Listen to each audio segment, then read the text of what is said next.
pakai headphone. Kita nggak punya. Yang dulu ada headphone-nya nggak tahu.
All right, now we can start our video.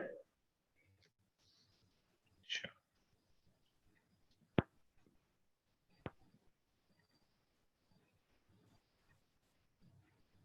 All right, let's start our discussion today.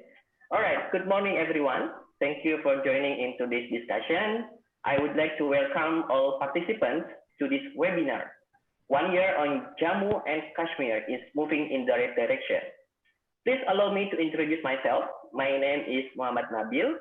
I am the Associate Researcher at the Center for Southeast Asian Studies, and today I will be moderating today's webinar. I would like to recognize and thank you for the Center for Southeast Asian Studies, Indonesia, that organized this webinar, and also to all distinguished speakers who accepted our invitation. And as we know, this webinar is one of the webinar series on contemporary issues in Asia held by Center for Southeast Asian Studies Indonesia. In today's webinar, we will discuss the contemporary issues in South Asia. So we will be discussing about 1 year Jammu and Kashmir is moving in the right direction. And this webinar will be in English, and we have 3 speakers today to talk about the topic.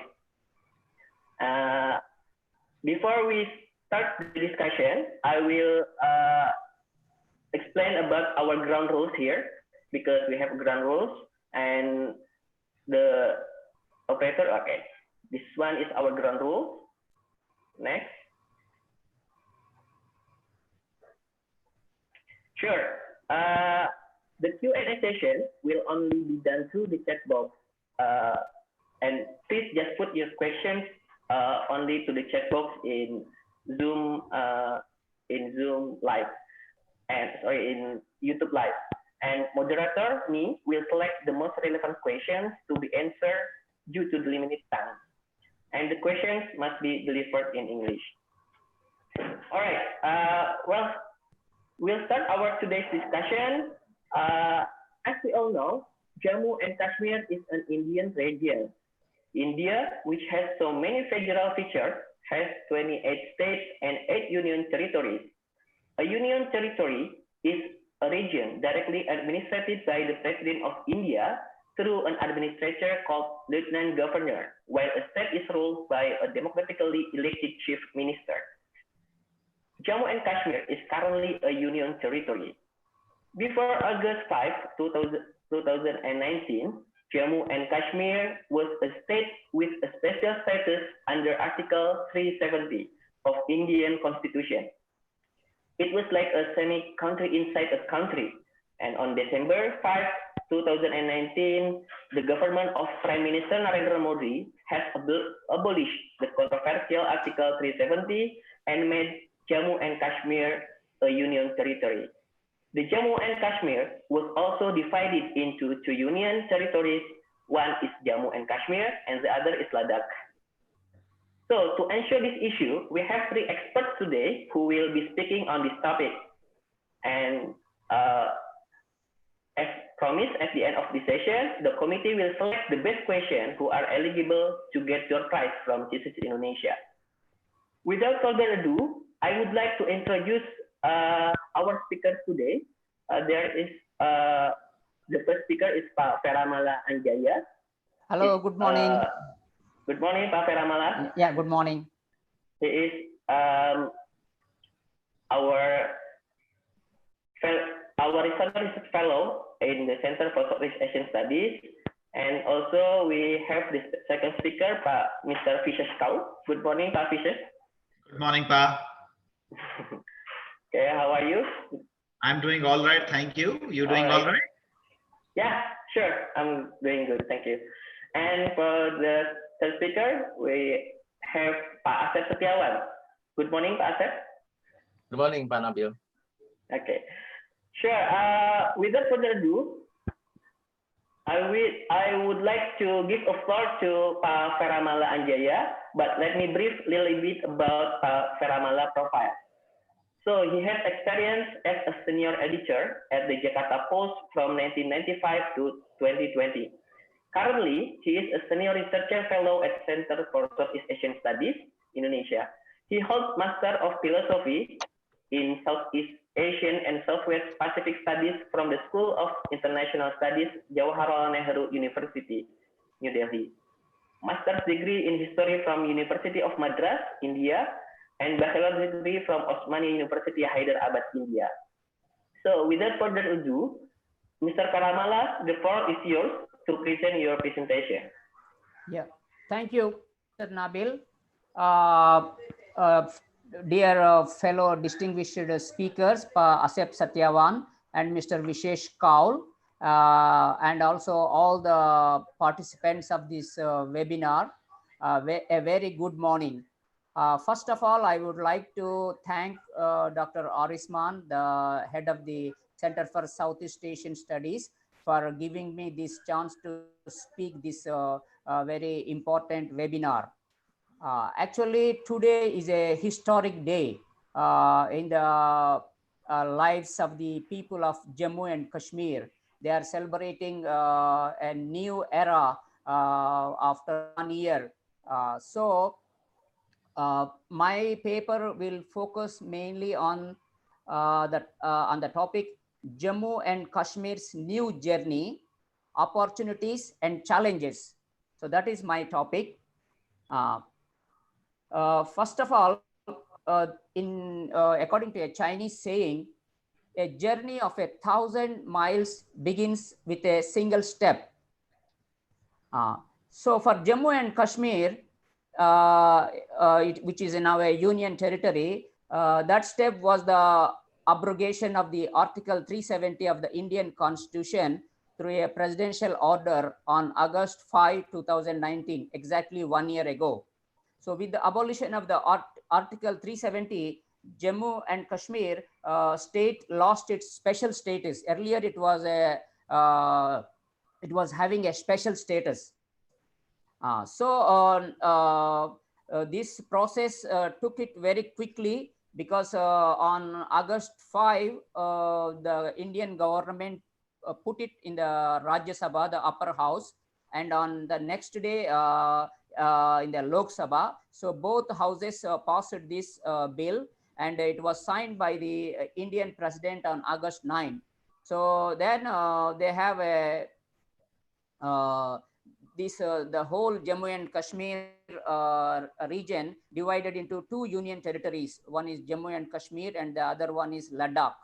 So these two union territories became existing from the October 31 of the 2019. So earlier, Mr. Nabil explained what is a state and what is a union territory. So it is like a union territory we can compare with Indonesia's our special region like Daerah Istimewa Yogyakarta or DKI Jakarta. So it is with special powers, and these union territory will have more central government control. Okay, coming back to the Jammu and Kashmir, gentle people of Jammu and Kashmir have been suffering immense death and destruction for a long time because of terrorism and a separatist movement. Because the problem was India's neighbor Pakistan waging a proxy war against India in Jammu and Kashmir by supporting directly and indirectly both terrorism and separatism. Pakistan also entered into wars with India in 1947, 1965, and 1999 over this Jammu Kashmir issue.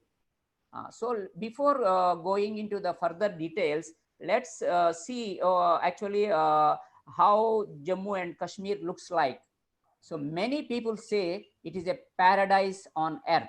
So beautiful. You can see on the picture, it is so beautiful because it is covered with fully mountains, snow mountains, gardens, valleys, fresh lakes, rivers. So it is so beautiful. It is really a paradise on earth, and it has an area of 227,681 square kilometers of area, and also it has a population of approximately around 13.80 million people, and it also has a GDP of $24 billion, which is higher than Afghanistan's GDP. So this region has a very high GDP. Then also the most interesting part of the Jammu and Kashmir, before its division, we have three regions. One is Jammu, and the other one is Kashmir, and the other one is Ladakh. So in the biggest area, because where out of these 13 million, 7.5 million people live in Kashmir Valley, so where majority of the people are Muslims. So if you go to the Jammu, which is also a unique area where Hindus are in majority. And we have another area, the third area, Ladakh, which now became in a separate union territory.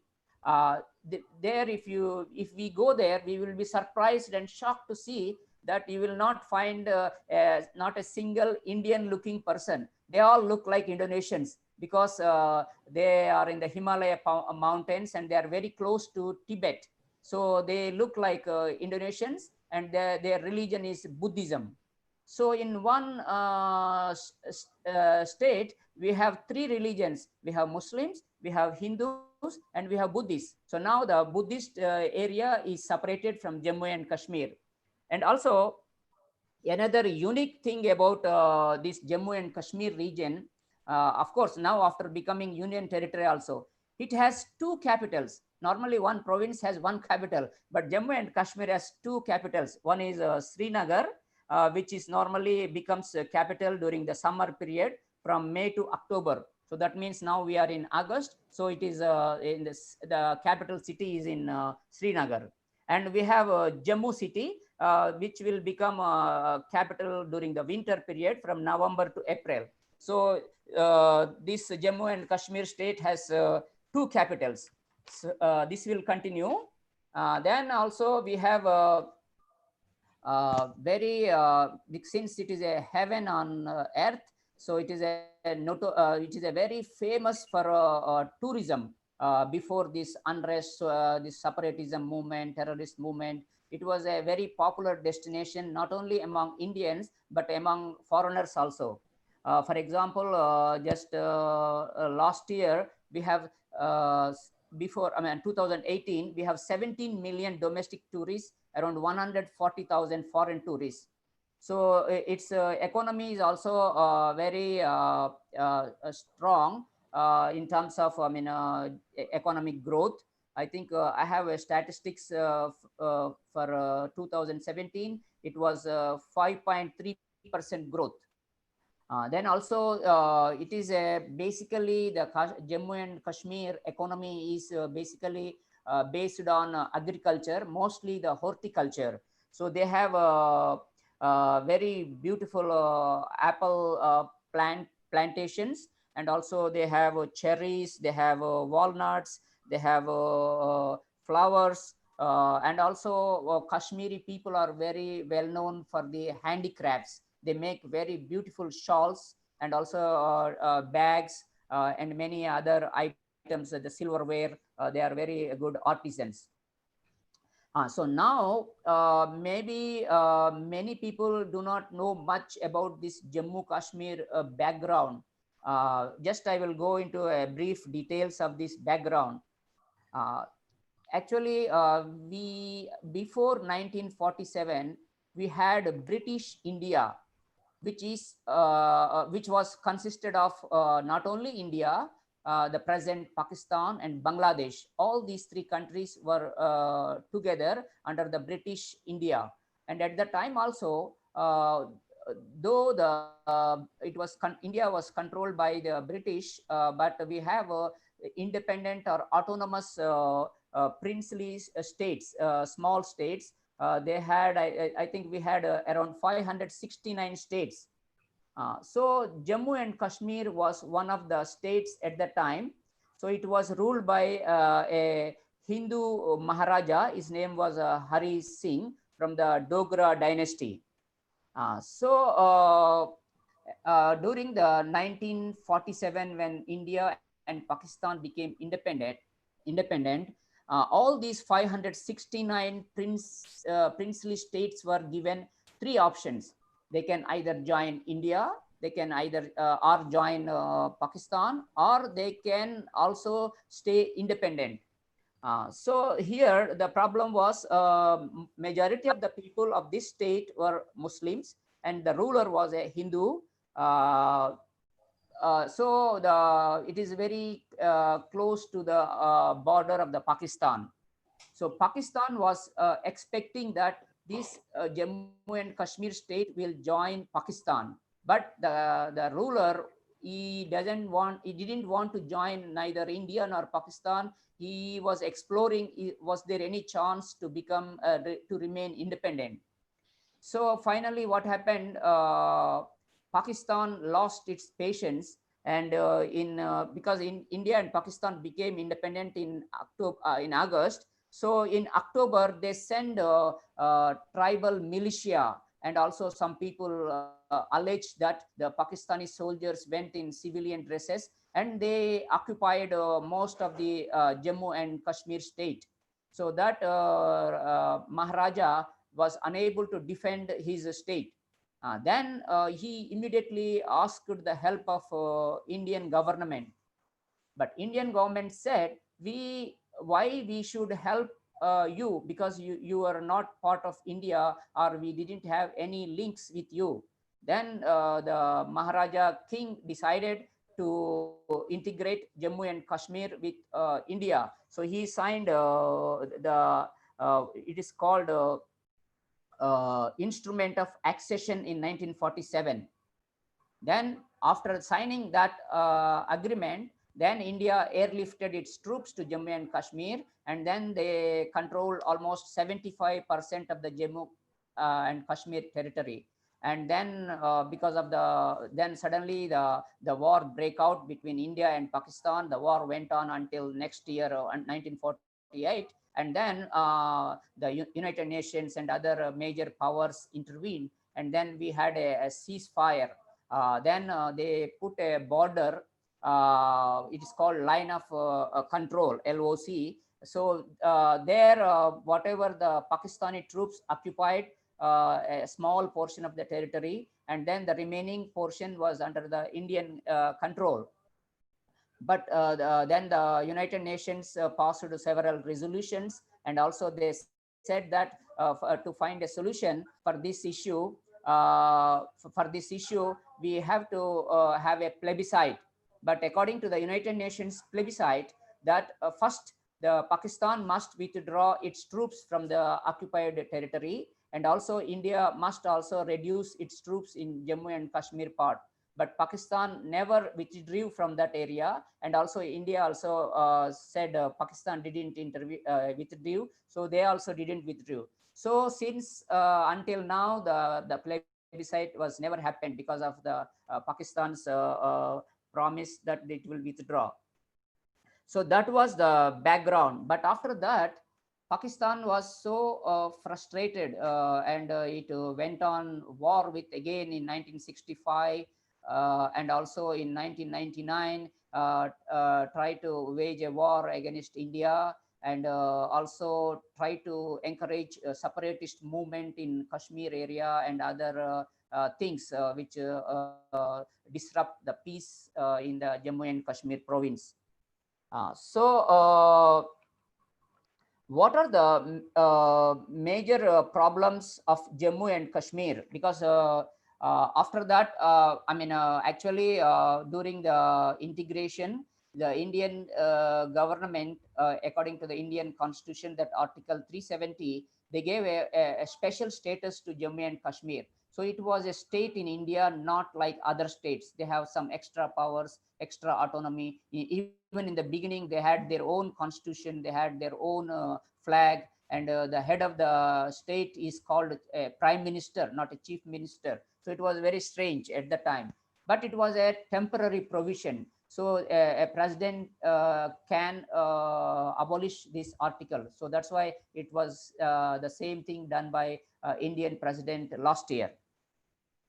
So the it was actually people say that, majority of the people in Jammu and Kashmir are Muslims, but actually many people do not know that, because when Pakistani tribal militias attacked Kashmir, so they committed so many atrocities, killings. So a large chunk of Muslims in Jammu and Kashmir, they didn't like Pakistan and its activities. So that's why they grouped into a party called National Conference, Jammu and Kashmir National Conference Party. So that was the party most of the time during all this, since 1947 to until now. Most of the time it was ruled by these Muslim leaders of that national conference.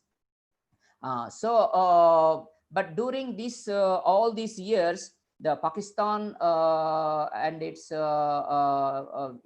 Pakistan was waging a proxy war, and so many social disruptions and violence occurred. So the development didn't actually take place in the Jammu and Kashmir for all these years, and also the government was not effective. So that's why we had so many problems, like lack of infrastructure, like we have also a problem of the corruption, and we also have very weak administrative services, and also this very big security problems. So in order to with a major intention, with two main intentions, actually the Indian government abolished this Article 370. The one was to reduce, to eliminate this terrorism and separatism from this province, from this state. So finally they abolished it. And the other one was they want to revitalize Jammu and Kashmir's economy, which has a huge potential. And also this Jammu and Kashmir, in many towns, villages, were not interconnected through roads or railway lines, because it was a mountainous, a very tough terrain area. So it was very difficult to build the infrastructure. And also at the same time, these separatist groups as well as terrorists were destroying the infrastructure. And then they complained to the people that, see, in this province we don't have any infrastructure, we are suffering, we don't have water, we don't have electricity. Even after more than 70 years, many not many, actually some villages in remote areas of the Jammu and Kashmir, they do not have electricity. Only they got the electricity after abolition of this Article 370, when as a union territory, it comes under the direct rule of the central government. The central government in less than 1 year, they built power plants, and also they enhanced the existing power plants. And now these villages, first time in their lives, they saw the electricity. Imagine, we are living in 21st century. These people do not have electricity. So now it happened. And also now during the last 1 year, the Union Territory Administration, represented by the Lieutenant Governor Bishwas Chandra Murmur, he revitalized the administration, and then he intensified the infrastructure projects. Now, if we go to Jammu and Kashmir, we will see everywhere they are building roads, building dams, they are building schools, hospitals. It is a massive program. And also, for the first time, for this year 2020, the Indian government allocated a record 1 lakh crore Indian rupees budget for this year 2020 to 21, because in India the financial year begins in April and ends in March 31st. So if we convert that amount into US dollars, it is around $13 billion, which was a huge increase from the previous years.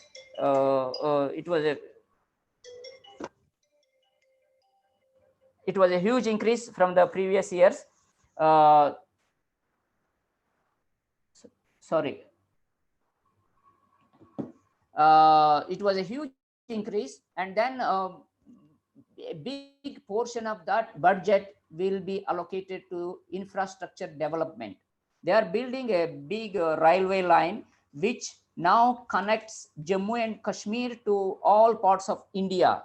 So then there, I think they are building, please, Nabil, the photo, please, the bridge, railway bridge. Hello? Yeah, the railway bridge, please. Ani, please share the photos. So this is a very unique railway bridge which they are now building. By next year it will be ready. So it will be the tallest railway bridge in the world, even much bigger than the Eiffel Tower in Paris. So it is a very remarkable engineering feat. So once this bridge is finished and the whole complete railway line is finished, and then the Jammu and Kashmir will be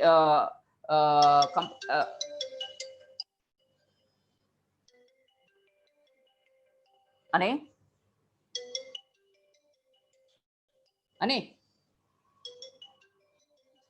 Sorry.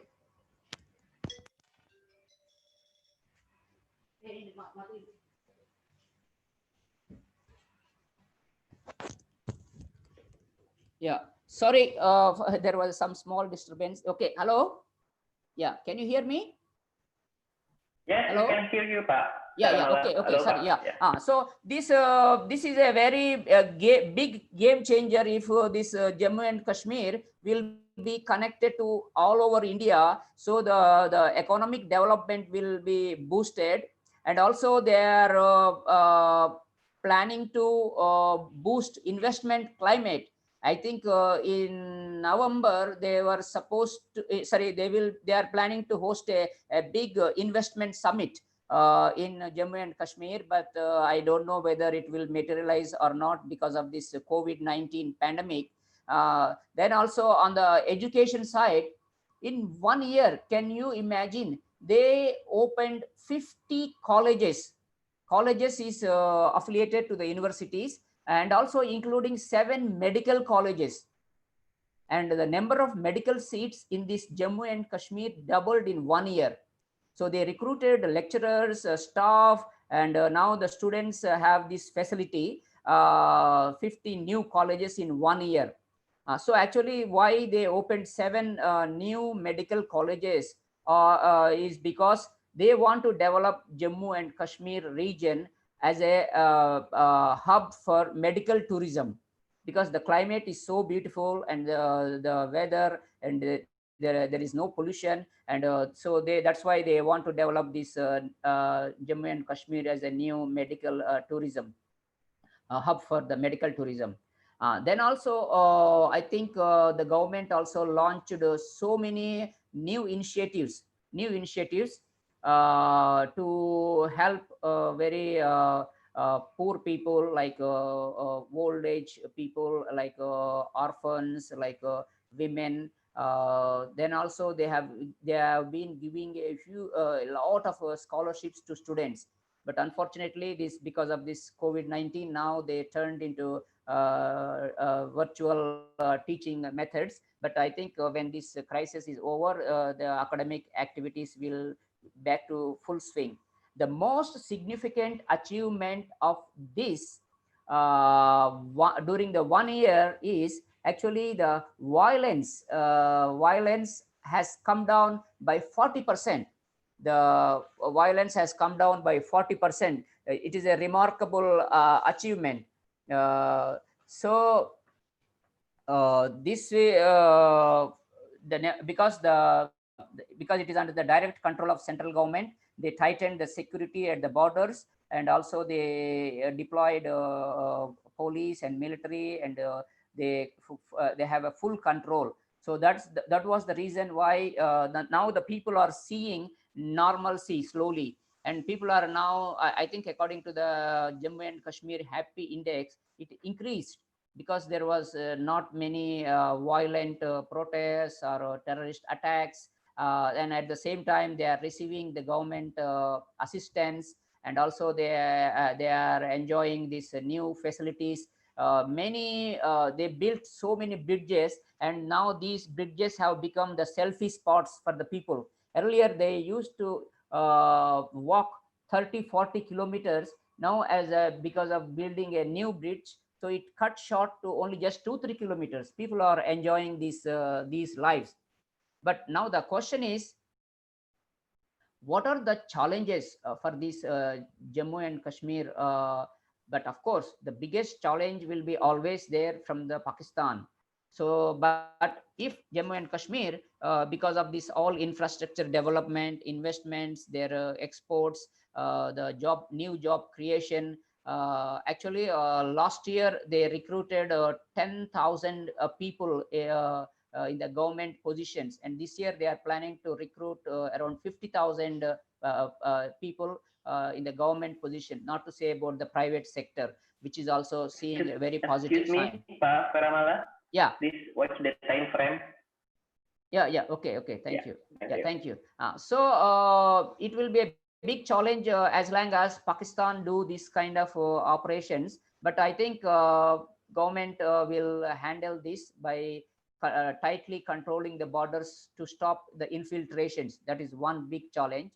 And the second big challenge is because Jammu and Kashmir for a long time it had a bad name in terms of terrorism because of this terrorist violence. So that they have to improve, and they have to also open this whole region for the investors. So these are some of the biggest challenges. Of course, the Jammu and Kashmir people and their leaders, they want that this union territory is not a good sign because it is under the direct control of central government. They want their own autonomous rule, and they want to more freedom in terms of governing the state. So finally, I mean, we had some positive signs from Prime Minister, His Excellency Prime Minister Narendra Modi, and also we have from Home Minister, so that they say that if things improve after 2, 3, 4 years, we don't know the time frame, then the government want to restore Jammu and Kashmir's statehood. So that will be the long-term goal. But before that, the government and the people must work in hand to improve the first one is the peace and security. That is one. And then the second is economic development and the infrastructure development. So then people will enjoy a new life. So that is my presentation. Thank you very much, Panabil. Back to you. Yeah, Thank you very much. Yeah. Yeah, thank you very much, Pak Karamala, for your Welcome. insightful presentation about the current situation in Jammu and Kashmir. Yeah. And I quote from your presentation, since its merger with India, Jammu and Kashmir had enjoyed special status and more power than other Indian states due to Article 370. And with a new status of Jammu and Kashmir has been moving in the right direction during the last 1 year with a boosting of economic and investment in Jammu and Kashmir. All right, thank you very much, Pak. Welcome. Welcome. Now we are going to give a floor to our second speaker, Mr. Fisher Cole. Good morning, Mr. Fisher Cole. Good morning, Pa. Yeah, okay. Thank you very much for your present. And I would like to introduce you a little bit about Mr. Fisher's profile. Mr. Fisher Cole is a Kashmiri boy hails from downtown Srinagar, the capital of Jammu and Kashmir. And he lived in early childhood years in Kashmir across various districts. He completed his education in various parts of India. Mr. Fisher has been working for Unilever with work footprint across Asia and Africa, and he is currently leading a digital transformation program for Unilever business in Southeast Asia.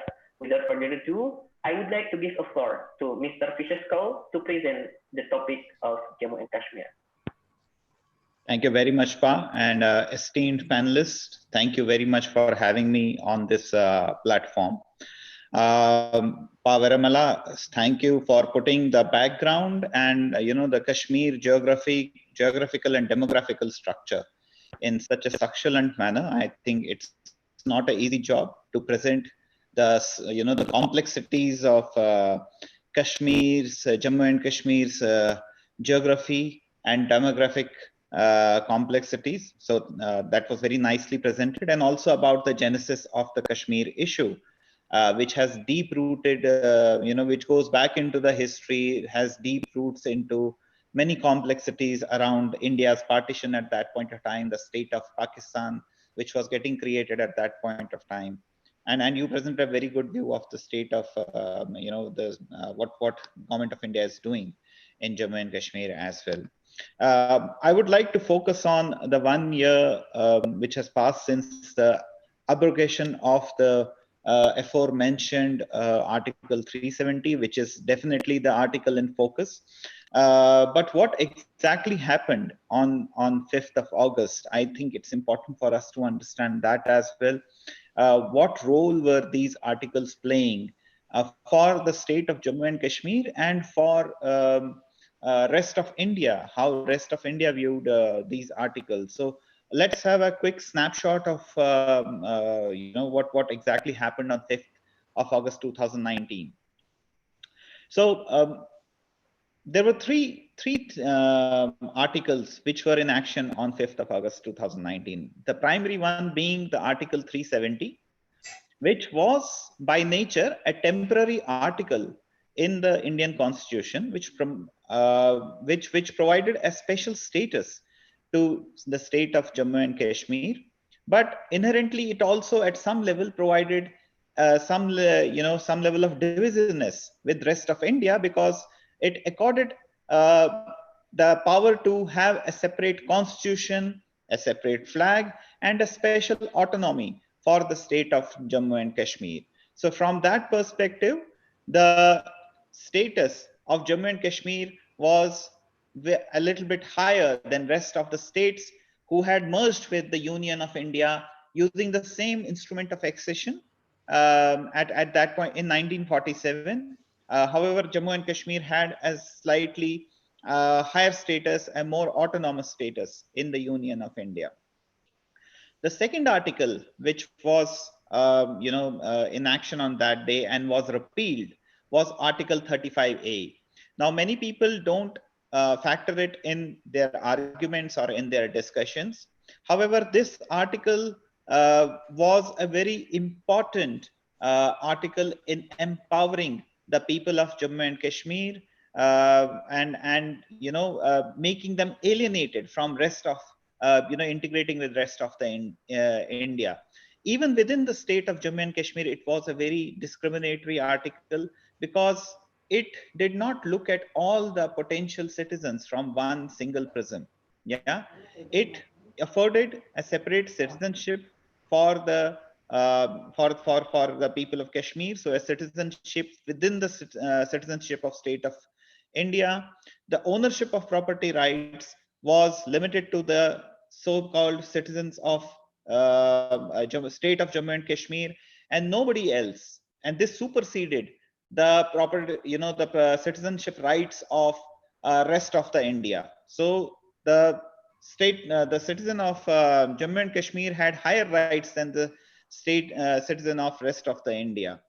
And it also gave a different, it did not allow the fundamental rights guaranteed by the Constitution of India to percolate deeply into the society of Jammu and Kashmir.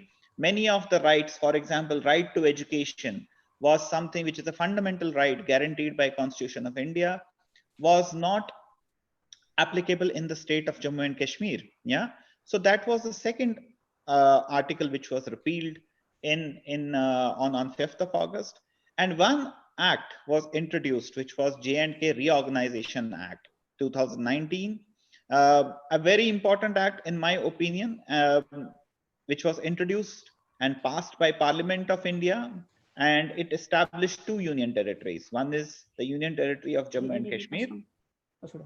The second is Union Territory of Ladakh. Yeah, so we need to look at all these three articles together to understand what has happened in last 1 year, what has it achieved, and what steps taken by government have really impacted the lives of people on the ground. Let's look at first aspect, which is presented over here. That is development for all. Now, because of a combination of Article 370 and 35A, like I mentioned, there was an invisible wall which was created. The policies and the the laws which were passed by the Constitution of India, by the Parliament of India, and were framed under the aegis of Constitution of India were not directly applicable for the state of Jammu and Kashmir. With this abrogation of Article 370, which was anyways temporary in nature, the government schemes which were available for rest of India were available for the Union Territory of Jammu and Kashmir as well. And it had a deep societal impact. In the last 1 year, we have seen almost 800,000 beneficiaries of integrated social security schemes, which is very important for the elderly or for the disabled in the society. They were not able to avail these benefits earlier, but now the 800,000 beneficiaries are there, and 170,000 more beneficiaries have been enrolled. And these benefits are directly transferred to their bank accounts. There are no middlemen who have an impact on this, who have a saying in this, and Government of India directly transfers these benefits to these beneficiaries. There is a free medical health coverage available to all the residents of India up to an amount of 5 lakh rupees per annum. This has been availed by 12,500 residents from the Union Territory of Jammu and Kashmir. Again, a big plus for them, not available earlier. There has been increased availability of scholarships in the education sector. Almost 600,000 students have availed the scholarships in the education sector in last 1 year. This is a huge jump from a dismal scholarship number of around 50,000 to a select few which was before August 5th, 2019, the status of August 2019. Pa Veramala already spoke about the electrification to the last villages. It is already underway. It has reached almost last villages also.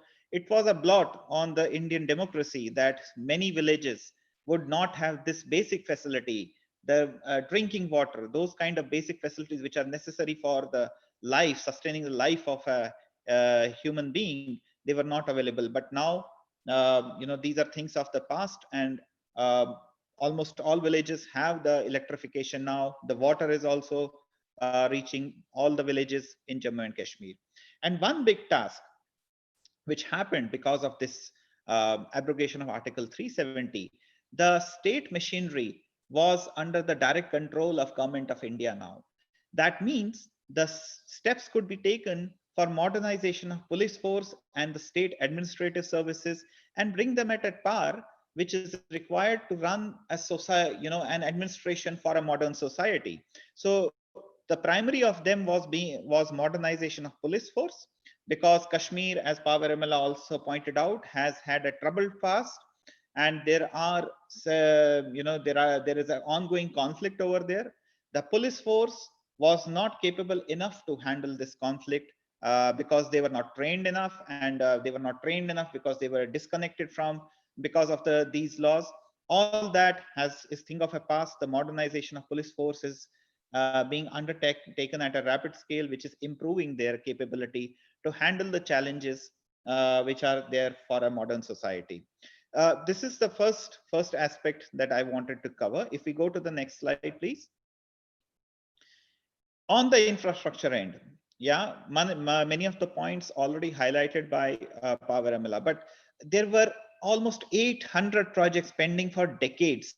Power generation projects, road projects, tunnels to make the lives of people living in this difficult terrain easier, bridges to connect people.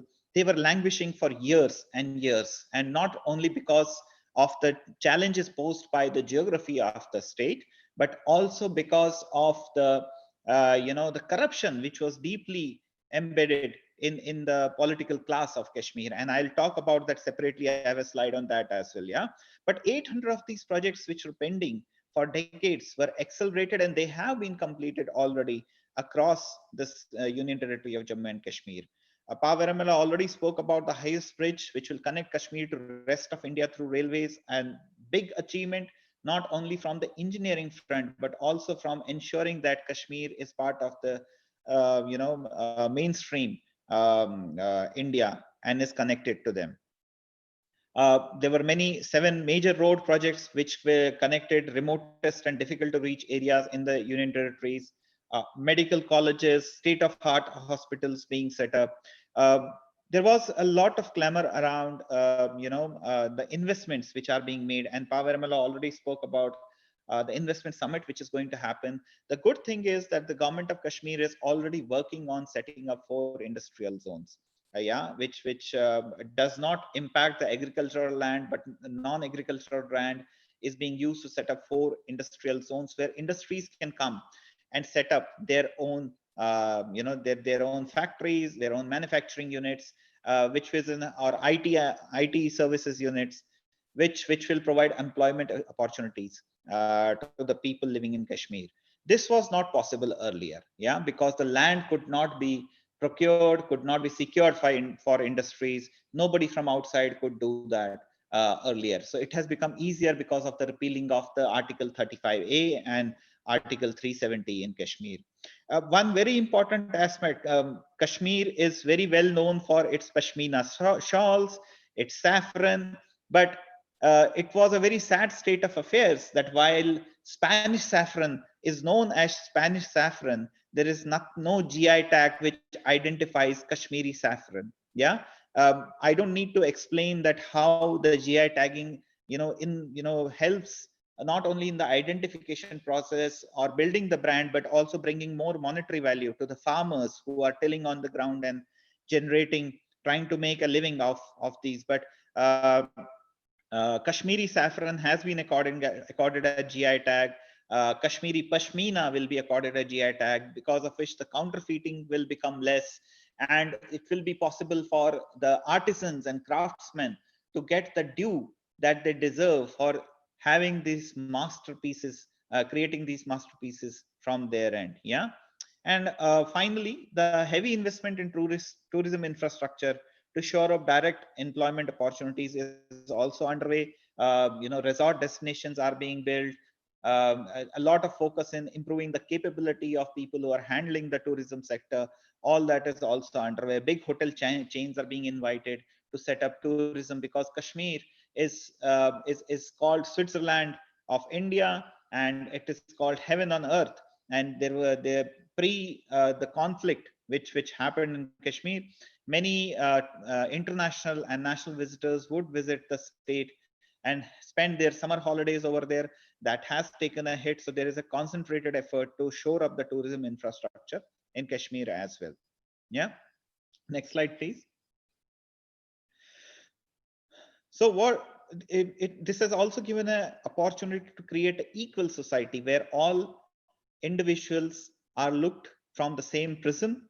Uh, the biggest example of that is almost 500,000 people who moved to India during partition, but were denied the citizenship rights of Kashmir, although they were part, coming from the erstwhile Kashmir, which is part of the Pakistan, under the Pakistani occupation. Right now, they were living there, but when they moved to India as part of the partition, they were denied, the citizenship of Kashmir, because of which they did not have equal rights. Now they have equal rights to education, jobs in Kashmir, and they can live a dignified life. Many of these people, they were PhD holders. They've had right qualifications for holding the job in a higher government institutions, but were forced to do menial jobs like cleaning the streets, or tending to the taking care of the roads. They were forced to do that. Now they have an equal status in the eyes of Kashmiri society and the Indian population.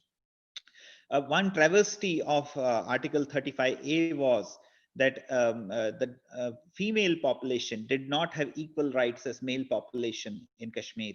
Now their rights have been restored as good as any other female in India has. So they have the right to property, they have the right to many other aspects, societal aspects as well. So many central laws became applicable to the Unity Territory of Jammu and Kashmir, which, for example, Prevention of Corruption Act, which was not applicable in Jammu and Kashmir, the Goods and Services Tax, again, a national structure which was not applicable to Jammu and Kashmir, and had avoided streamlining the tax structure and bringing the relief to people that it did to rest of the India. So those were not applicable, and now they are applicable. Corruption cases are being opened, are being investigated, particularly against the political families who had basically created this as their own fiefdom and were in control of the narrative in Kashmir. uh, Paveramala already spoke about the recruitment of 10,000 vacancies in government, and 50,000 more are underway. This is an ongoing process to fill in the gaps which were there in the administration. One big aspect is also to restore the religious sovereignty. So, like Paveramala said, there were Buddhists in the erstwhile state. There were Hindus. There were Muslims, and there were Sikhs. So many religions within the erstwhile state.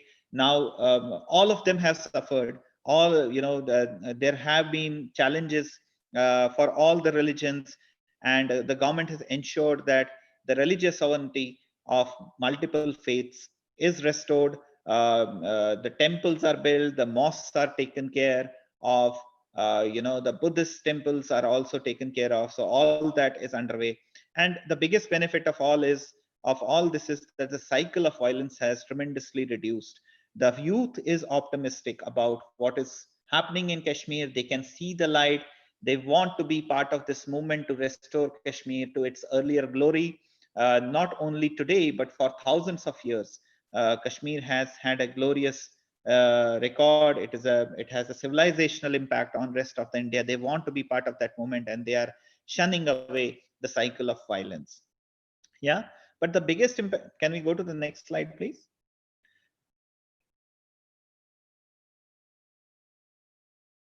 Yeah, but the biggest fallout of this is the changes that it is introducing at a political level. This has been one of the biggest agenda for the government of India to strengthen the democratic institutions at a grassroots level and across the overall structure of the political fraternity. Now look at these pictures which I have put over here. These are pictures only from two families, and these two families held the political clout in the erstwhile state since accession of India.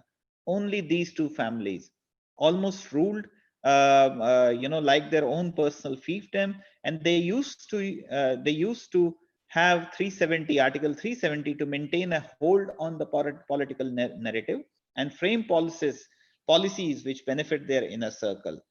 Now that shackle has been broken. Like I mentioned already, that the corruption cases are being opened, corruptions in recruitment, corruptions in so many other aspects. All these were being opened, and there is a complicity of these two families in almost all of them. To strengthen the democratic institutions, the free and fair polls of 13,000 local bodies were held in February 2020. This was a huge jump, because earlier these political parties would boycott it. They would not allow anybody to join this process. But because of the abrogation of these articles, the polls could be held. The independent political parties could join the process without the influence of these two big families. It created a level playing field as well. So new political parties are emerging. People are hopeful, so they want to cater to the society that they want to represent. It also represents the wider aspiration of the society as the new political parties are emerging. There is a proposal to delimit the constituencies. So the last time the constituencies were created in 1948, and since then there has been absolute no change in the way the constituencies have been structured. In India, the constituency structure changes almost after every 10 years, and it depends on the population of a particular region, of the particular area. But in Kashmir, in spite of the population changing, there was no change in the structure of the constituencies. So that is being proposed and is underway. That will give a more fair representation to the people, because depending on their concerns, depending on the area that they belong to, the issues can get the right highlight, and the representation can be more proper. And above all, many policies on the political reservation, the affirmative action in India, which accorded special status or special seats for certain people, for certain communities, to fight the elections, to be in the election process. That could not be done earlier, and that is being introduced as well now. So the backward classes of the Union Territory of Jammu and Kashmir, for example, the Bakrwals, the Gujars, the Pahadis, which are smaller in numbers but have some presence in their respective areas, they will get proper representation because of this, because they can field their own candidates now. Yeah. So I think a lot has happened in last 1 year since the abrogation of Article 370 35A and introduction of the Reorganization Act of the state of Jammu and Kashmir. This is just a beginning. The bigger challenge, of course, lies from the neighboring country, Pakistan, which has not given up on its ambition yet. But the good thing is that the people of Jammu and Kashmir are seeing the light, and they want to see a prosperous Kashmir as well. And they are walking on that path, which will lead to the destination of having a prosperous and happy Kashmir. So we can see the green shoots of such changes. We can see the change in the behavior.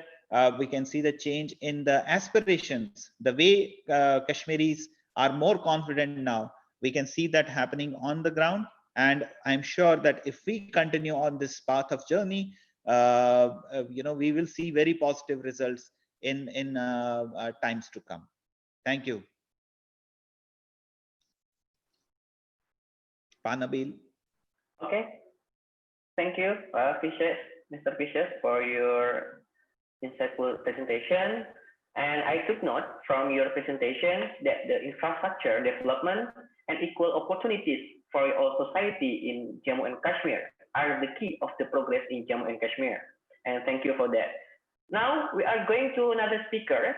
the first speaker of the day. After this, I will allow the participants to ask the question, and I will select the most relevant questions after this last panelist. So the first speaker is Mr. Asep Setiawan.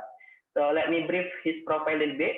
Mr. Asep Setiawan is a senior journalist and a member of Indonesian Press Council. He has various experiences as a journalist, from an editor in Kompas Daily, BBC World Service in London, and deputy editor-in-chief at Metro TV. Mr. Asep Setiawan is also a senior research fellow at the Center for Southeast Asian Studies Indonesia. He holds a bachelor degree in international relations from the University of Pajajaran and master in international studies from University of Birmingham in 1995 UK, and his doctoral degree in international relations was received from University of Pajajaran, Bandung. His research focus is on international relations in Asia and foreign policy analysis. So without further ado, I would like to give a floor to Mr. Asep Setiawan. Mr. Asep Setiawan, the floor is yours. Thank you, Pak Nabil, for this opportunity. Good morning, everyone. And as we know, previous speaker have explained in detail progress in infrastructure projects, social benefit, equalities, and others latest development in Jammu and Kashmir. In my presentation, I would like to explain, emphasizes challenges in field of economic and politics in Jammu and Kashmir. 1 year after the status of this area has been changed from the state, and special autonomy, I guess, to union. Explained from previous speaker that Indian revoked Article 370 is domain of government, of course, in changing status of its territory. Decision has been made, my understanding is after long consideration and also debate in parliament. Let's see the basic data of Jammu and Kashmir. If you look at in detail about the Jammu and Kashmir, population estimated in 2020 is around 30.6 million. Population is I think similar with the Jakarta population in Indonesia, and area is about around 200 kilometers square. So this is the basic feature of the Jammu and Kashmir, and this is the location we will discuss today. And my question is in presentation, what are the political challenges facing of Jammu and Kashmir after revoking Article 370? This is I think this is 1 year after changing status of Jammu and Kashmir. My understanding is Indian government to transfer and to move from special autonomy in Jammu and Kashmir, we call it state, to union, and union coordinated by Lieutenant Governor from New Delhi. So this is all decision will be made centrally from New Delhi. There is no more special autonomy because there are some consideration from the central government. What is the abolish of Article 370? The previous speaker, Mr. Vices and Vermala has been explained in detail. But my understanding that the abolition of this article is changing status of Jammu and Kashmir from special autonomy to the union. This is the basic feature, the very important changing of administrative, I think, government administrative. As we know, there are a lot of states in India, and Jammu and Kashmir, one of them, with special status and autonomy. Next. And also, after revoking 370, we can see that Jammu and Kashmir become the only one area, the only one territory in India or union with the Muslim majority population. I think this is very interesting from Indonesian because there are similarity in cultural and social, I guess. This is very important also because Jammu and Kashmir is always, from Indonesian perspective, from many Indonesian also, is following the development. Next. I would like to explain also my presentation is the political challenges. Of course, the previous speaker has explained in detail about the situation, but let's discuss in detail about the political fields. In general, political situation in Jammu and Kashmir last 1 year after the union established in Jammu and Kashmir has been improved, as explained by head of policy, head of police in Jammu and Kashmir, Mr. Dilbag Singh.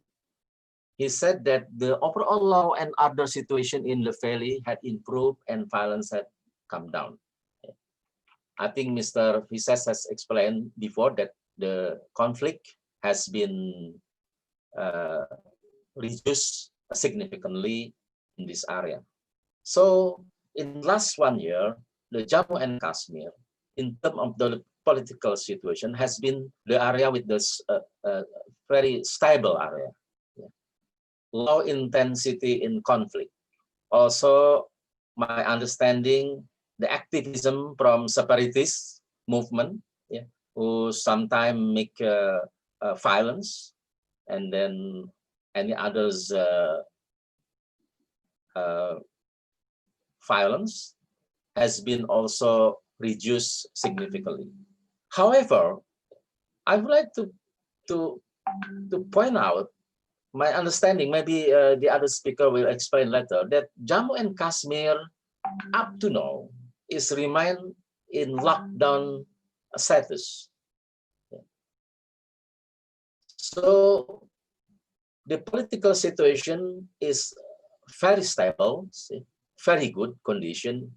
However, it is because very tight security, from the government, because the movement from previous status as a state autonomy to the union has been, becoming discussion and debate not only in Jammu and Kashmir, also in New Delhi, in central of political fields in India. So there is situation that the conflict, the violence, very low now.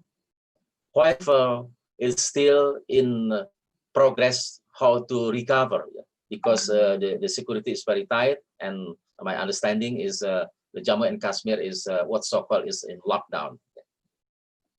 Next.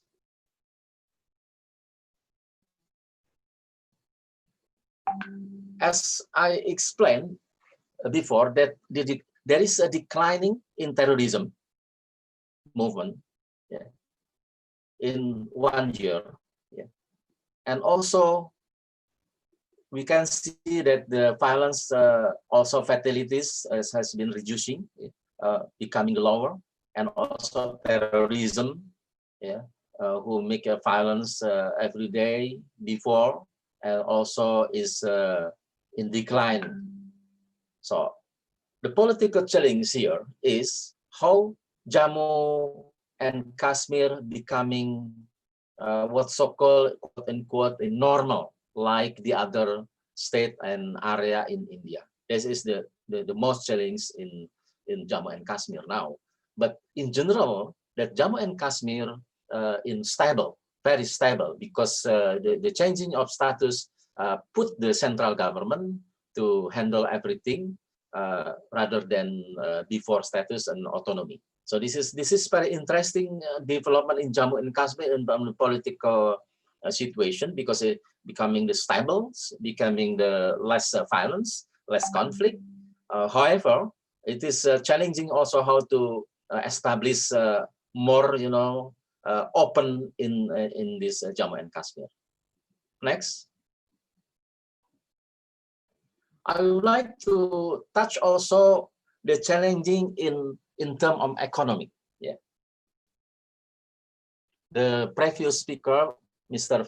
Firamala and VSS has already explained the potential, the good side, yeah, the benefit, yeah, in the economic in life in Jammu and Kashmir. As we can see later that Jammu and Kashmir, the fundamental economic of Jammu and Kashmir is depend on agriculture. Yeah. Previous speaker is look at the apples, you know, from Jammu and Kashmir is very popular and famous with the tasty and of course delicious.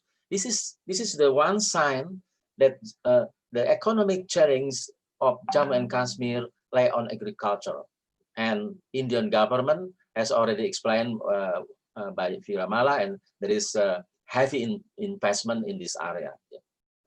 And also it look at the opportunity in agriculture is very open. Yeah, it is the opportunity is in there, but I think if you look at the political situation is not unstable, in relatively improved, but unstable. I guess if the political situation becoming more open, and then the economic development also will be developed faster, particularly in agriculture. Next. Let's see the development of the economic situation in general in Jammu and Kashmir. If you look at the graphic and on the presentation, there is a improving situation from what so-called is the gross state domestic product from year to year. Yeah, and also from in the latest development is always steady. Yeah. Going up, but I don't have an, data in the last 1 year, but I guess should be in develop, or maybe in same development and as previous year. Also, if you look at the graphic of the economic fundamentals of the Jammu and Kashmir is depend on agriculture. You know, more than 50% of life of the people here is depend on agriculture. As I explained, that the agricultural product is one of the best in the India also, and have a high value. Yeah, and also GDP per capita is in steady going up year to year, and then hopefully last 1 year also has a good and significant development. Next. Let's see the potential of economic in Jammu and Kashmir, because as I explained in the latest presentation, latest page of presentation, that the agriculture very much, you know, good, yeah, very good position in Jammu and Kashmir. So look at only 20% Jammu Kashmir is cultivated in intensive farming. About 80% of the people depend on agriculture. So the challenge of economic of Jammu and Kashmir is depend on how the government could develop more, yeah, in terms of the capital, in terms of the farming. Also, transportation has already there, yeah, to be developed. But given the 80% of population of Jammu and Kashmir depend on the agriculture, so the economic also is depend on how the government deal with this agricultural development. Also, as explained, the Kashmir wool, yeah, is famous and high quality and high price. This is one of the so-called is creative industry, and Jammu and Kashmir has provide, you know, the high quality, high brand of Kashmiri. This is a very good opportunity also to develop of Jammu Kashmir in terms of the economic development. Let's move to the other area of economic challenge the last 1 year in Jammu and Kashmir. I guess there are also what so-called is tourism. Yeah. If you look at the landscape, of the Jammu and Kashmir, is famous in the world. This is there are two separation of tourism, religious tourism and non-religious tourism. Religious tourism is much more related to multi-faith in India. Yeah, there are a lot of temples and place has a historical back to 100 years, and also there is some places has many value in term of tourism. So if the Jammu and Kashmir develop this tourism area as one of the fundamental economic support, there will be, I think there will be a very huge opportunity also to develop the economic in general. Yeah. But as I explained, it's depend on the political situation, the political stability in Jammu and Kashmir. But the tourism has opportunity in Jammu and Kashmir, and this potential is I guess very much depend on how the government deal with the situation in Jammu and Kashmir in terms of stability and also in terms of the investment. Yeah. Next. Still in the tourism, yeah, I would like to add here that the tourism industry in Jammu and Kashmir contributed 8% of GDP of the Jammu and Kashmir. So there is a significant, apart from agriculture, tourism, as the previous speaker, the landscape in Jammu and Kashmir is very beautiful, whether in summer, whether in winter, there are always very beautiful scenery. And as we know, the tourism in the world is one of the potential economic, great potential economic to attract tourists around the world. But also the fundamental situation in Jammu and Kashmir is the requirement for tourism to visit this area, because as the previous speaker explained that there are a heavy investment in infrastructure. I believe the infrastructure of investment will have an opportunity to enhance economic development in terms of tourism in Jammu and Kashmir. Let's see the other data about the Jammu and Kashmir tourism's, I mean the visitor from India and around the world to this area. If you look at the total numbers from year to year, very up and down, up and down of the people's comes visit to the Jammu and Kashmir. This is also the challenge of the Indian government, especially of Jammu and Kashmir, how the beautiful area, the beautiful landscape, the historical site become a good point for economic contribution of people in and around Jammu Kashmir.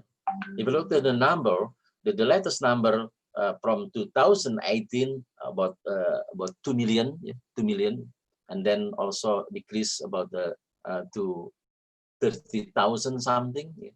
So this is the number is also decreased significantly, and I believe this is the homework for the new government to improve the situation in Jammu and Kashmir.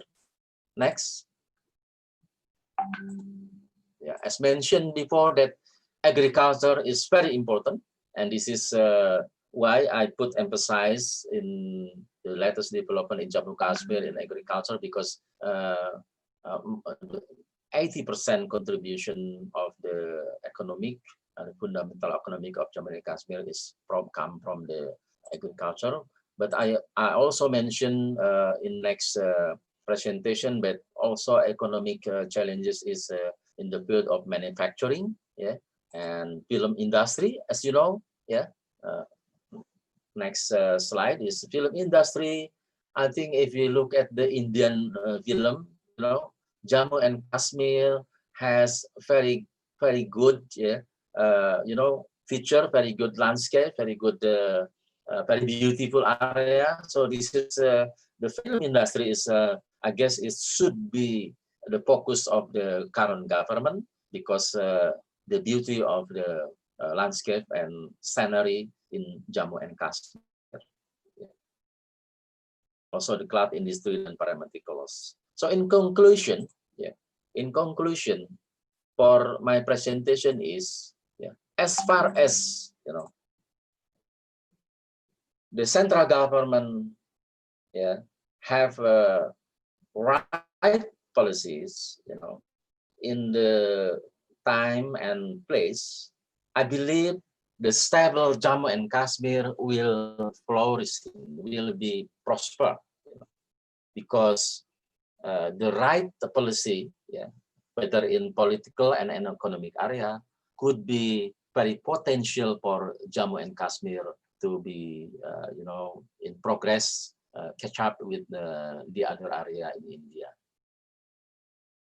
The second one, yeah, as mentioned in previous speakers, as more active locals, you know, figure and peoples in formulation policy, yeah, whether in politics and economic, it could be, you know, more stable Jammu and Kashmir, because the keyword of the Jammu and Kashmir also participation from the locals, participation from the local figures, yeah, to also included in decision to set up, to make up the future of Jammu and Kashmir, and also the other their life.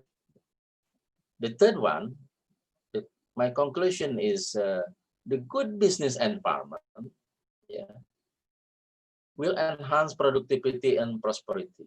Look at the agriculture, for example. 80% population, peoples in Jammu and Kashmir depend on agriculture.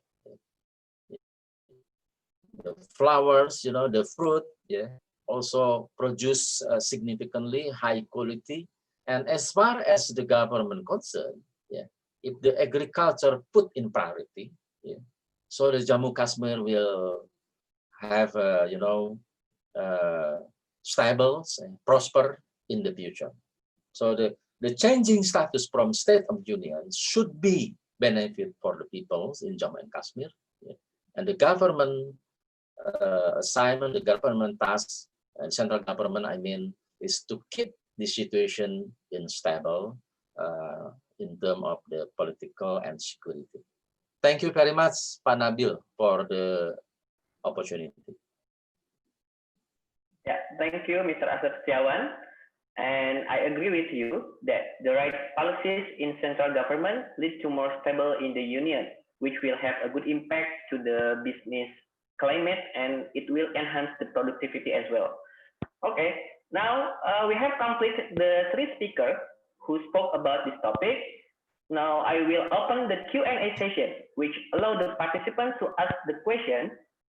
The participants can type the questions in the live chat box in Zoom or YouTube feature, and we will read it for you to the speaker. And I will select for 2 or 3 questions first. Let me check. There are questions from Jihan from UIN Jakarta. And the question for all speakers: what major changes did the new status of Jammu and Kashmir bring? And what are the major challenges of Jammu and Kashmir now? And for the next question is from Mbing from University of Pajajaran. The question for all speakers: how do you see economic development in Jammu and Kashmir? And the last from Ratna for Mr. Fairamala, the question is, if Jammu and Kashmir moving in the right direction, what is the progress indicator used and what sector which has got progress the most? Okay, now I would like to invite Pak Ramala first to answer the question. The first is from Ratna. If Jammu and Kashmir moving in the right direction, what is the progress indication used and what sector which has got progress the most? Okay, the floor is yours, Pak Ramala. Yeah, thank you very much, Pak Nabil. This is a very important question because after the abolition of this Article 370 with a new status, there is a big change in the lives of the people. The first one is because they suffered a lot, because if a person goes out from the house, there is no guarantee that he will come back because of the violence, terrorist bombings, this tight security. So they were living in fear. So the first thing is people now can live peacefully, at least. It is not a maximum peaceful level, but still they can live a peaceful life, and they have a guarantee that nothing will happen. So that is the first major change. The second one is now people are having access to like basic amenities like drinking water, like electricity, like bridges, like transportation, connecting towns, cities. It is called connectivity, because in Jammu and Kashmir they have a problem. Earlier when mobile phones were not available, there was a big difficulty in having telephone connections connecting the whole state. But thanks to the mobile phones, that was relaxed. And now because of this separatism and terrorism, now they are misusing these phones and social media, and spreading the hoax news, false news, fake news, and they are creating fear. So now I think the government is controlling this connectivity. But I think the governor, lieutenant governor, already said that they are reviewing, and if the situation improves, they will allow this all communication equipment to work. Then the third one is employment opportunities, because for a long time there was a lot of corruption, nepotism in recruiting government agencies. But now the central government is in charge. So now they are recruiting openly, they are advertising in the newspapers, people are applying, and they are getting jobs. Just yesterday, the Union Public Service Commission, which conducts very tough test throughout India to recruit the very top level officials like diplomats, like district collectors, and income tax officers. So in that test, from Jammu and Kashmir, surprisingly 16 people got selected. Even one guy got 35th rank in entire India. So that is amazing. So now people have opportunity for applying and getting jobs. And also the other third one is the education sector. Now even 1 year they opened 50 colleges, including 7 medical colleges. And also the government is planning to build very advanced All India Institute of Medical Sciences, which is a very research oriented medical institutions. They want to open 2 in that Jammu and Kashmir province. This will be a big game changer. And also government is also providing vocational training to many youths, because all these years they were denied this. So now the government very serious. They want to train these young people to involve developing their skills, so that they will get their jobs, and they can work in the tourism industry, in the horticultural industry. And now the industrialization is also beginning picking up very soon.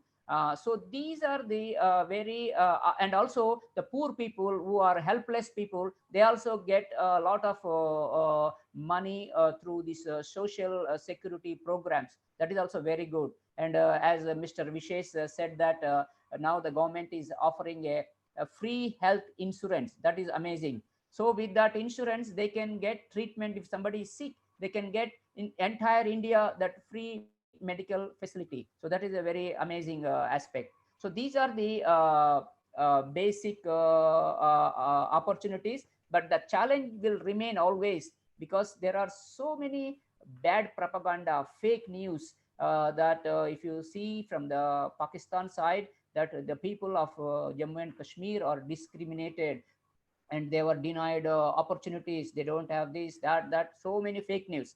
But if you see the reality, even many people, even in India, did not realize.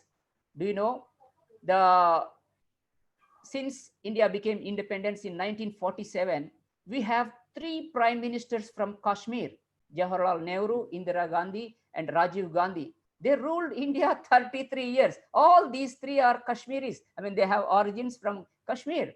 See, imagine. And also the unique thing, as Mr. Vishesh rightly said, that now the present Jammu and Kashmir is seeing women rights are respected, and we had the first ever Jammu Kashmir female chief minister. Mehbooba Mufti was a chief minister few years ago. First woman in Jammu and Kashmir. And also we had the first women prime minister, Indira Gandhi from Kashmir. They ruled that country. Actually, the propaganda news is, I mean, like, but many people are not realizing. Actually, right from the beginning, India never went to Jammu and Kashmir. It was the Jammu and Kashmir ruler came to India to ask help, whereas Pakistan, they came to Jammu and Kashmir through violence, and then they forcibly occupied. So that is the fundamental difference. So now, when Kashmir joined into India, but they had a special status. But now many states also felt, why we should give a special status to Jammu and Kashmir? It is like any state. So now we have equality before everybody, because I mean, India has a great constitution. It is a very good constitution. Can you imagine? Few years back, we had a very interesting situation in early 2000s. We had a prime minister called Manmohan Singh. He was from the Sikh minority. Sikh is another religion. He was from a minority Sikh religion. At the time, the president of India was APG Abdul Kalam, who is a Muslim. Then at the time, the ruling party was Indian National Congress. Its chairman was an Italian, a Christian, Sonia Gandhi. So see, you can imagine a country with a majority of Hindu people is ruled by a Sikh minority prime minister and a Muslim president, and a ruling party chairman is even a foreign origins. So that was the beauty of the Indian constitution. And also we had a very unique, many people in Indonesia, because Asep rightly mentioned that Indonesia is the biggest Muslim country in the world. Likewise, India is the biggest country with a huge Hindu population, but many people do not know that India has 200 million Muslims in the country. 200 million. Indonesia has 220 million Muslims. So can you imagine, 200 million Muslims are living in India. So they provide equal opportunities. The constitution provides equal opportunities. So that is the uniqueness of the India. And also we had, I think, in the whole history, we had 4 Muslim presidents in India. That is also, I mean, shows how equally, I mean, we give opportunities to the India gives opportunities to for all people. Okay, so coming back to the point that the biggest challenge is only 2 things. One is how to maintain the security, because security is the key. Because if you want economic development, if you want infrastructure development, you badly need the security. Because if you have bombs, or if you have violent protests, stone pelting, and how come you expect tourists will come there? So it is a very essential element. That is one. And the second one is because India is the biggest democracy in the world, like Indonesia. So Indonesia and India are the biggest democratic nations in Asia. So at one point of time, I mean, this union territory status is for the time being okay to improve the situation. But in the final journey, they have to get back the statehood. They have to local leaders, local people. They have a big say. So that will be the long-term goal, and the government, Indian government, already agreed to that. So now they are working on that. Thank you, Nabil. Back to you. Okay. Yeah, thank you, Pak Firamala, for your answering. And all right, I need the comment from Mr. Fisher. Would you like to give some comment on the question? What major changes did the new status of Jammu and Kashmir bring, and what are the major changes of Jammu and Kashmir now? And the second one is, how do you see economic development in Jammu and Kashmir? Okay, the floor is yours, Mr. Fisher. Could you please answer the question? I think Pa Veramala gave a very concise view on what major changes. But if you ask me, as an individual who has lived in Kashmir in his childhood and who had to live in special circumstances, I think the biggest change that we can see on ground is to live the life with dignity and live a normal life, a life of free will, where one feels safe and secure while going out for a normal purchase. They don't feel that they don't have that feeling whether I am at a risk, whether I can come back or not, because that is how the environment had become because of the ongoing conflict in Kashmir. So right to a dignified life is the biggest change that I would see, which will be enjoyed by all the Kashmiris, a life where they can feel safe and secure, where security agencies are capable enough to respond to them, and they're able to choose a political class which represents their aspirations, right? That's the biggest fundamental change. Of course, then there is also the question around, providing the equal opportunities to all. Yeah, they can have access to best of the education, jobs, and facilities within the city, within the state. That, according to me, is the biggest game changer for the population in Kashmir. All right, thank you for answering the question. Well, Mr. Asep Setiawan, I would like to hear your opinion as well. Would you like to add something on that question?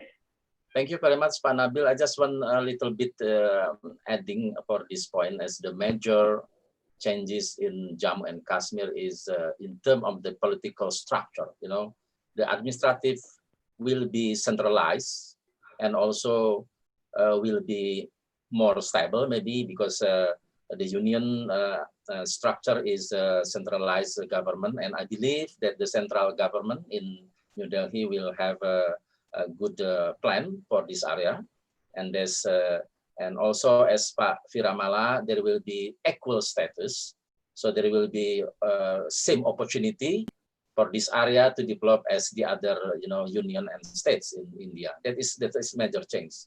The second things about the major things is the new opportunity for the people in Jammu and Kashmir to participate in these new changings, because if you look, Pak Firamala, the historical,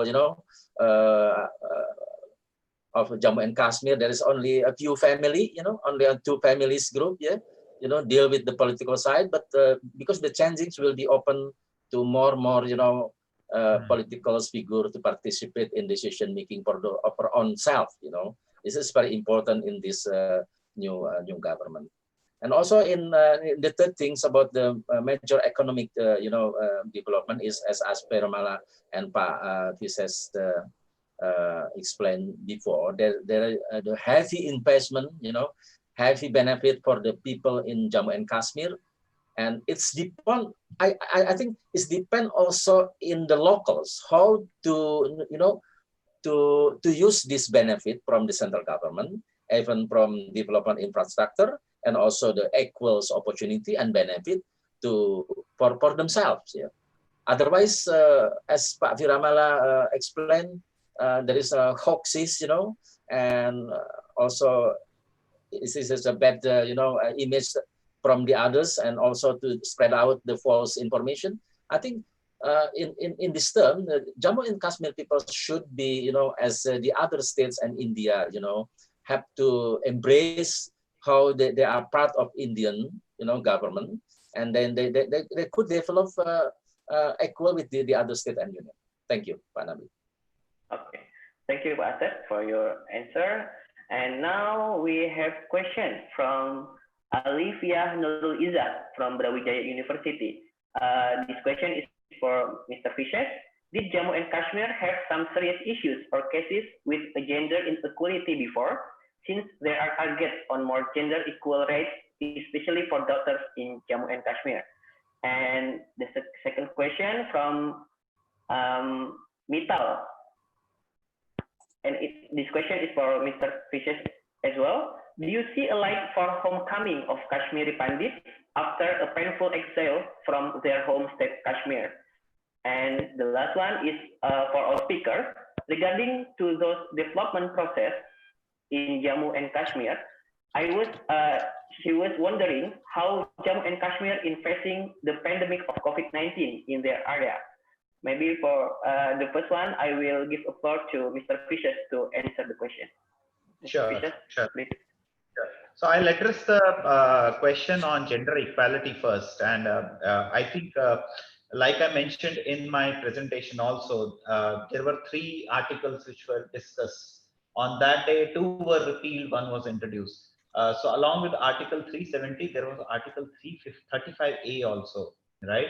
Now, this article was very discriminatory towards the people who do not have the Kashmiri citizenship.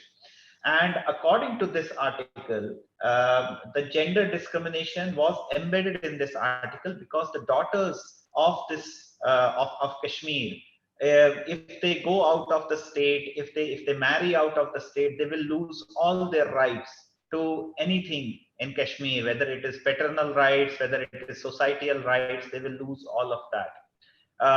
So this also created a platform for non-equal opportunity for the daughters of Kashmir. So clearly the gender equality was a big challenge.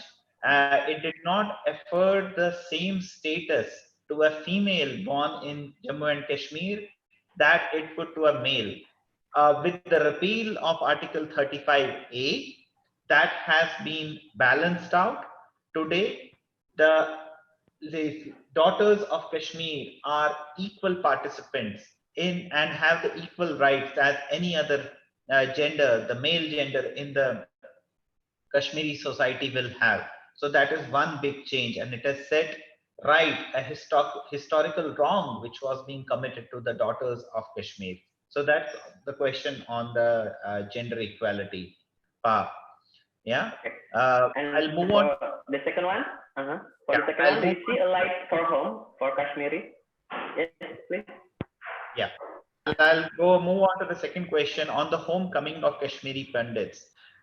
Kashmiri Pandits were part of the Kashmiri society, the part of Jammu and Kashmir state, and they had to go through a lot of pain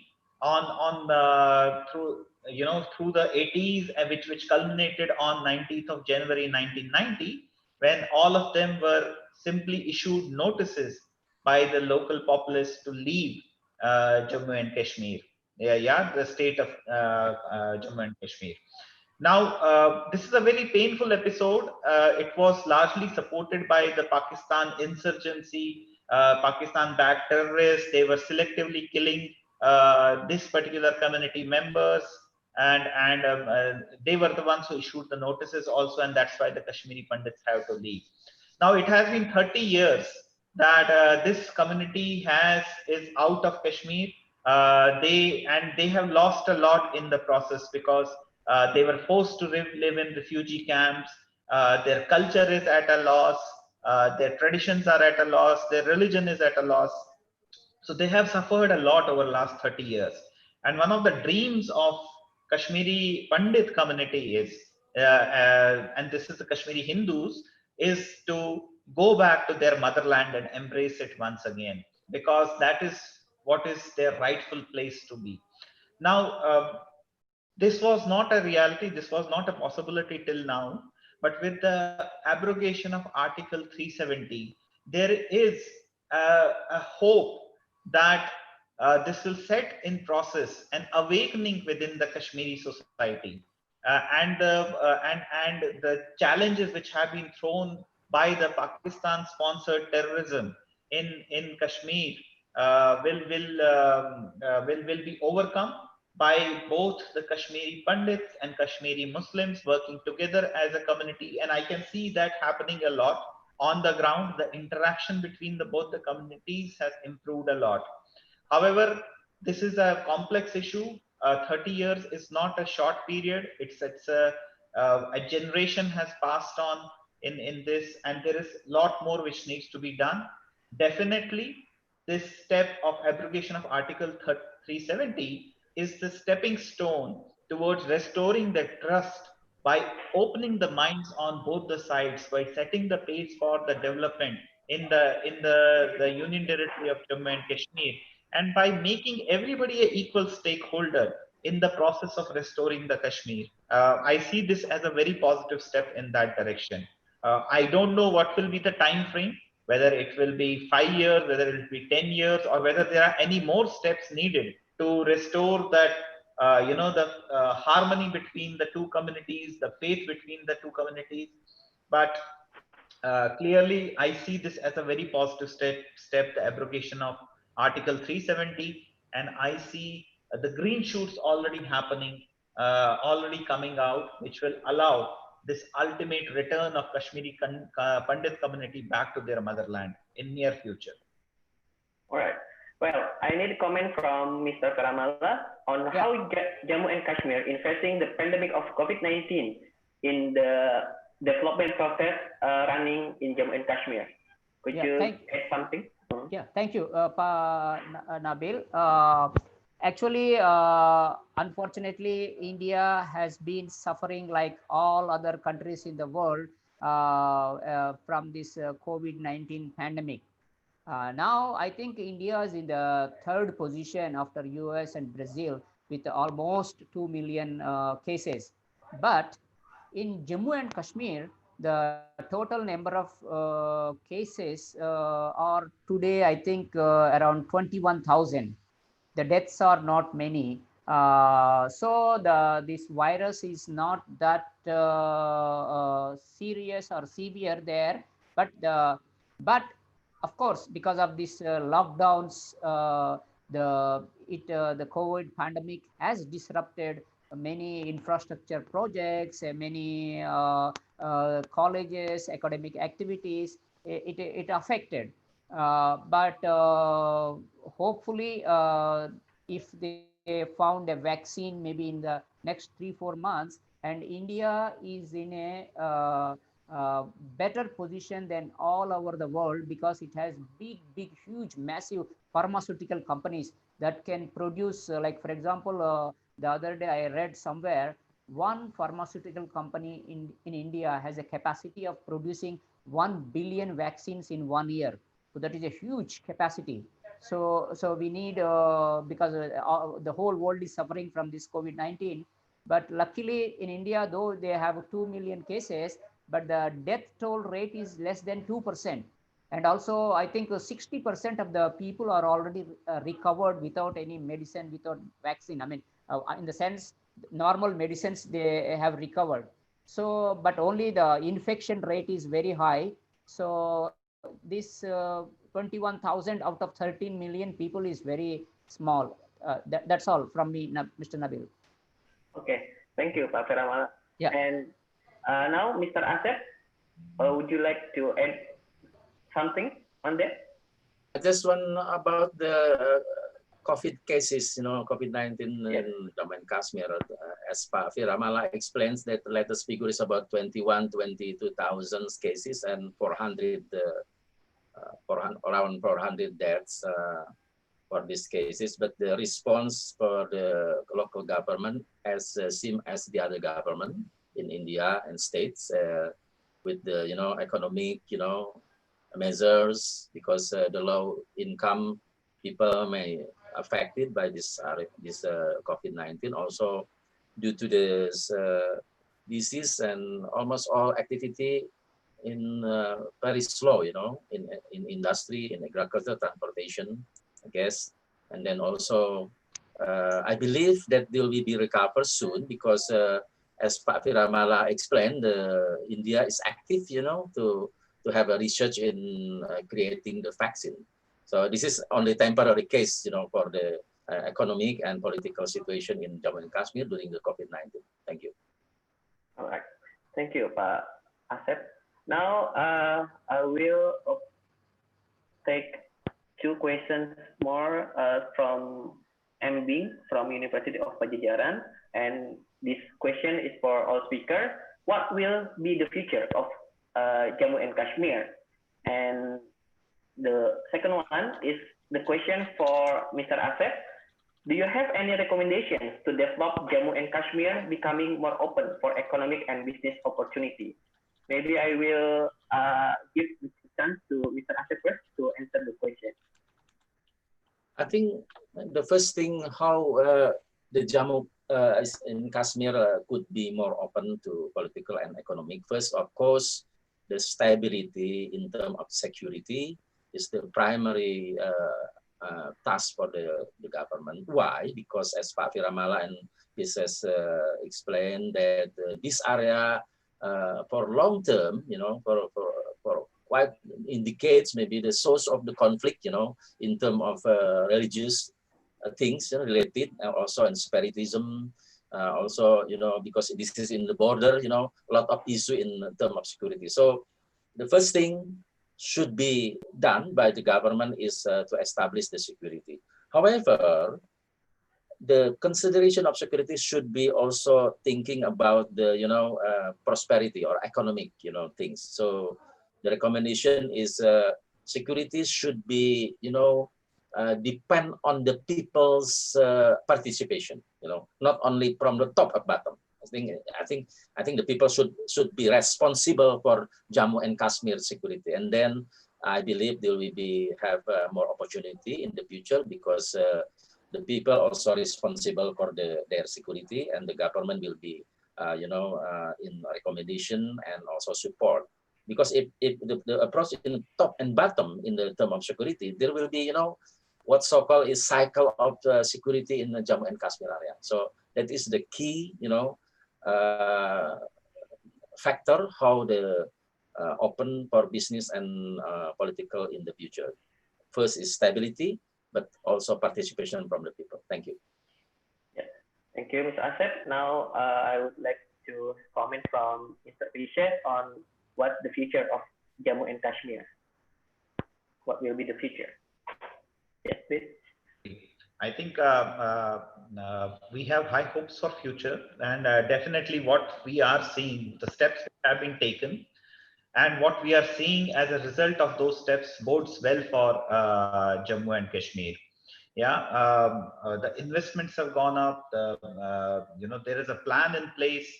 The government is not only the interest of government is not to only control from from a central state, from Delhi, the state of Jammu, the Union Territory of Jammu and Kashmir.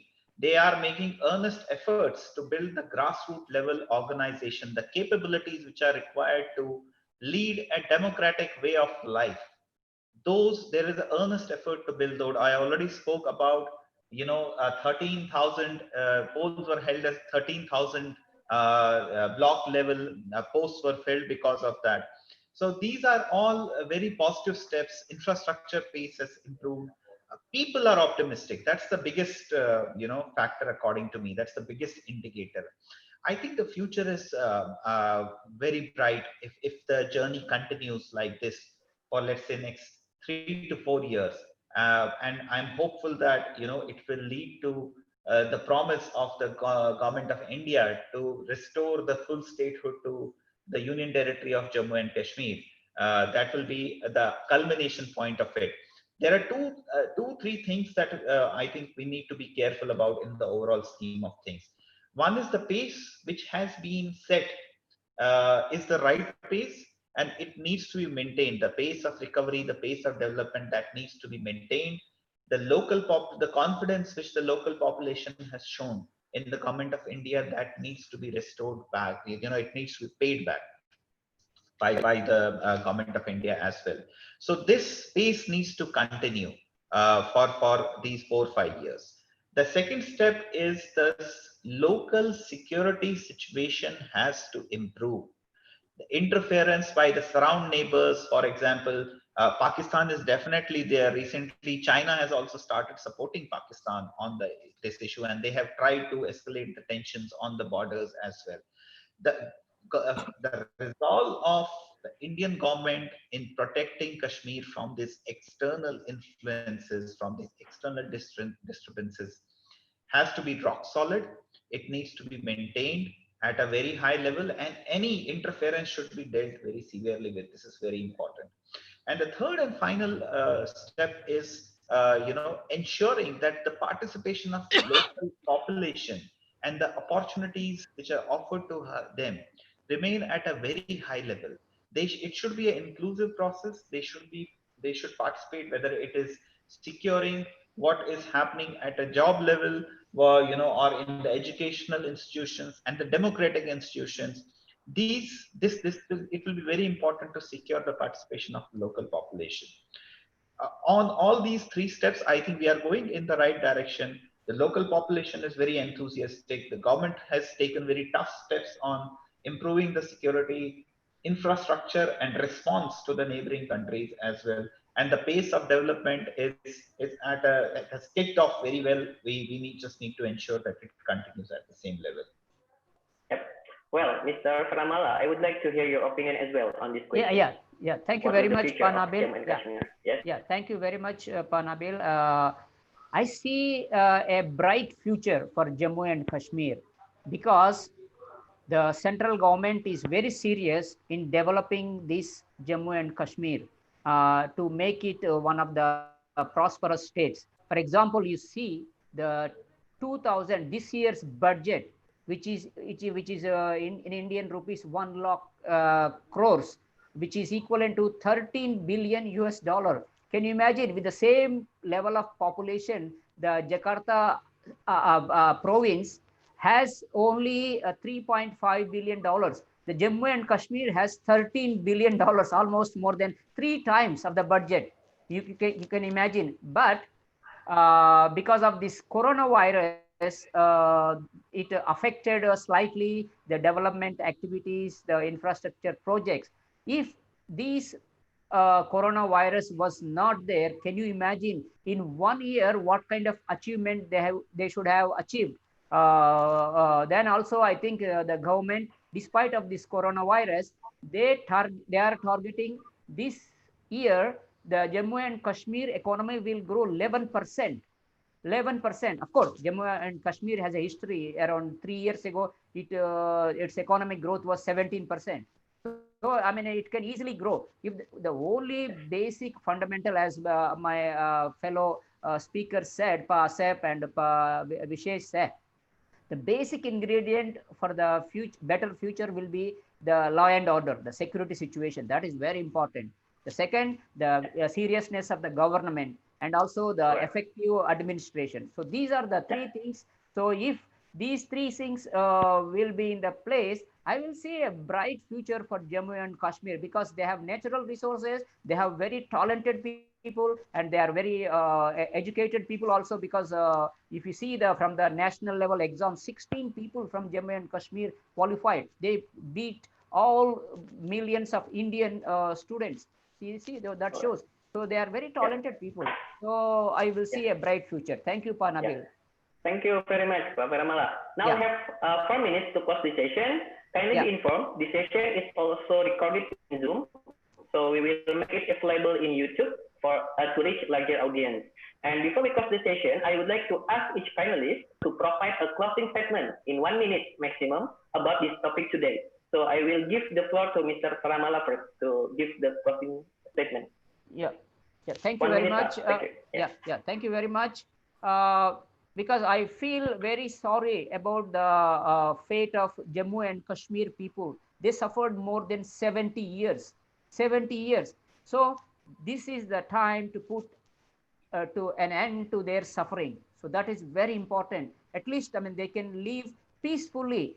Of course, the economic, it will take long time to prosper, but at least they should have the basic is peacefully, live peacefully and safely. So that is my closing statement. Thank you, Pak Paramala. And now, Mr. Vishesh Kaul, do you have something to add? I think a lot has happened over last 70 years in Kashmir, but there is a very bright future. We need to ensure that we stay the course. I see Jammu and Kashmir being top in all the leading indicators, not only in India, but in the world. And being a Kashmiri myself, I want to return to my homeland and live happily and peacefully and possibly die there as well. Thank you. Yeah. Thank you very much, Mr. Precious. Now, I would like to invite Mr. Asep to give a closing statement. Please, Mr. Asep.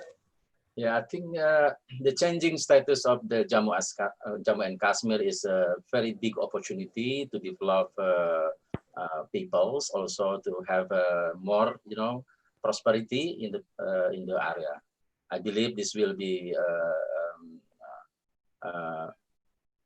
have in the future, and then I believe also that the Jammu and Kashmir have, as Pak Veramala said, a bright future for India and for the area. Thank you. Yeah, thank you, Mr. Asek, for your closing statement. Okay, thank you very much, all panelists and all participants who joined in this meeting and this webinar. Finally, we come to the end of our discussion. I will not conclude what the speaker said because it's so many and it's all important. So once again, we would like to give our appreciation to all panelists for the informative session of today's discussion. And thank you, Mr. Veramala, Mr. Fisher, and Mr. Asep. Thank you for your insightful presentation. Thank you for all participants joining with us today. And I would like to inform you that you can have all material of the speakers by accessing the link that you can see on your screen. The moderator, could you please share screen the link? And if you would like to get more information about other CSEAS programs, you can also visit our website, www.cseasindonesia.com, and also our social media. And I hope you are all stay safe and healthy wherever you are. And thank you very much. And I look forward to seeing everyone in the next discussion. See you. Bye. Bye. Thank you very much. Thank you very much. Thank you, Pak Nabil. Thank you, Pak Asep. Pak Vishesh. Thank you. Yeah, thank you. Thank you. Bye. Yeah, see you. We'll keep in touch. Yeah, sure.